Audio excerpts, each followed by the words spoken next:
Most of us are blessed with people in our lives without whom we simply couldn't imagine functioning. But what happens when we are suddenly left without them? The Torah portion this week begins with death, grief, and a loss that leaves a massive hole.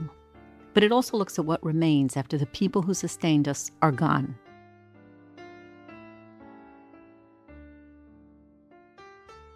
Welcome back to Torah in 7. I'm Bela Olidord, and this week we have a double Torah reading, Chukat-Balak, so we'll go just a bit over our usual 7 minutes.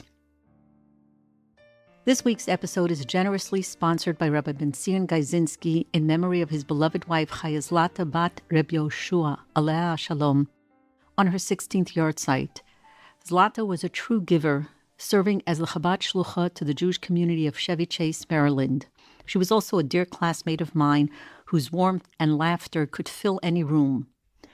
Zlata was taken from us far too soon in the prime of her life. We honor her memory with this specific parsha, which records the death of Miriam, the prophetess.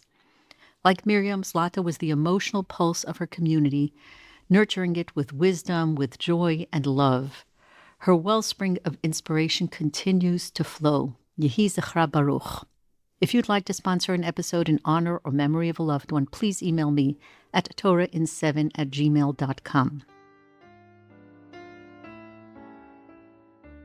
The parsha opens with a strange and famous law, the Parah Adumah, the red heifer. Its ashes are mixed with fresh spring water to purify anyone who has come into contact with death. In Jewish law, death causes a spiritual numbness because our connection to God stems entirely from our vitality, our free will, our capacity to choose, to create, and to act. And a corpse is a physical shell stripped of that divine spark. When we encounter it, we face absolute helplessness. It can leave us feeling spiritually detached. So the Torah's fix is profound. Mix the remnants of death, the ashes, with the ultimate source of life, living spring water. This ritual shocks a person back into the stream of vitality. It's a divine reminder that even our deepest lows do not have the final say. And this reminder arrives just in time because the very moment the law is stated, Miriam dies. Her passing is a catastrophic blow to the camp because Miriam was so much more than just a leader. Without her, there would be no Exodus. She was the one who watched over her brother, the infant Moshe, in the reeds. She was the emotional pulse of the nation, the one who took up the timbrel at the Red Sea and knew exactly when it was time to sing. And as they traveled through the wilderness, a miraculous moving source of water followed them, known as Miriam's well. The people were sustained entirely because of her merit. But the moment she dies, the well dries up. The people panic. They look around and cry out that this wilderness has no grain, no figs, no vines, no pomegranates. They weren't just thirsty.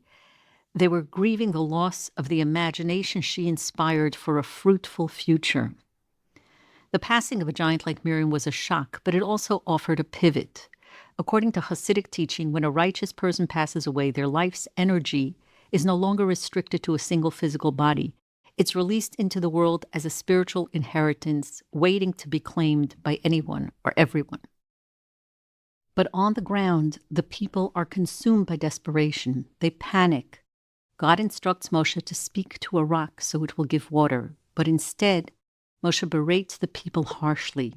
Shimuna Hamorim, he says, listen, you rebels.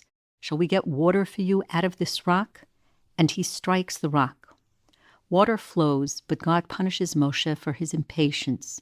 Moshe, who hasn't even had a chance to grieve the loss of his sister, is now told that he will not lead this congregation into the promised land. So Miriam has died, then Moshe learns he will not make it to the promised land, and the parsha then describes Aaron's passing. A tectonic shift is underway. The era of the Titans is ending. And yet, look at what happens next. This new generation stumbles at first, but then a breakthrough happens. Instead of remaining locked in resentment, waiting for an external miracle, they step forward and take moral accountability. Chatanu, they say, we have sinned.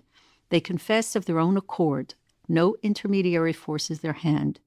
They own it, and the moment they reach this internal maturity, they find water. The text shifts beautifully. Az yashir Yisrael et hashira. Then Israel sang this song, "Spring up, O well, sing to it." This time there's no Moshe conducting, there's no Miriam leading with her timbrel. The people find their own independent voice of optimism. Miriam is gone, but they find her song within themselves. Which brings us to the bridge toward our second parsha, Balak, because this water imagery doesn't end with Chukat. Bilam is a prophet hired to curse the Jewish people. But every time he opens his mouth, blessing tumbles out instead. In one of his visions, he reaches almost involuntarily for the image of water. He says, "Like valleys they spread out, like gardens beside a river, water will flow from his buckets." The great 18th century commentator, the Or Chaim, reads this not as a physical landscape, but as an internal one. Each person carries their own unique source. It's no longer a well dug from the outside, nor water given strictly from above. It's water flowing from their own vessels.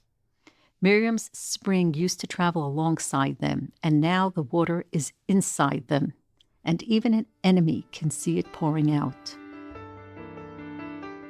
For 40 years, the Jewish people relied on safety nets and the external strength of larger-than-life leaders.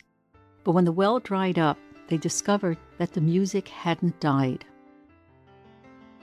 We often experience moments where the structures we relied upon suddenly disappear, leaving our lives looking entirely barren. We feel the sudden thirst of an empty well. This is something we have lived ourselves. Just recently, on the 3rd of Tammuz, we marked the passing of the Lubavitcher Rebbe, a leader whose presence sustained an entire generation from the outside.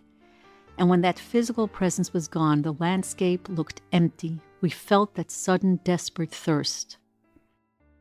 And yet it's precisely in those moments of exposure, when the well runs dry, that we have no choice but to find the resources within ourselves. That's when we discover that the leader's energy was actually released into the world to be claimed by all of us who carry it forward.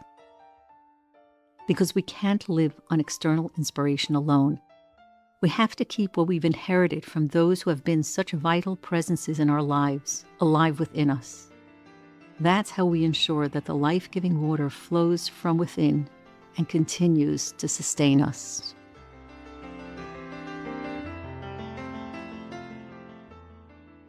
This was Torah in 7 for Parshat Chukat-Balak. If you'd like to go deeper, you can find a companion study guide with Hebrew terms, sources, and questions for further learning at torahin7.substack.com. Thank you for listening. Shabbat Shalom.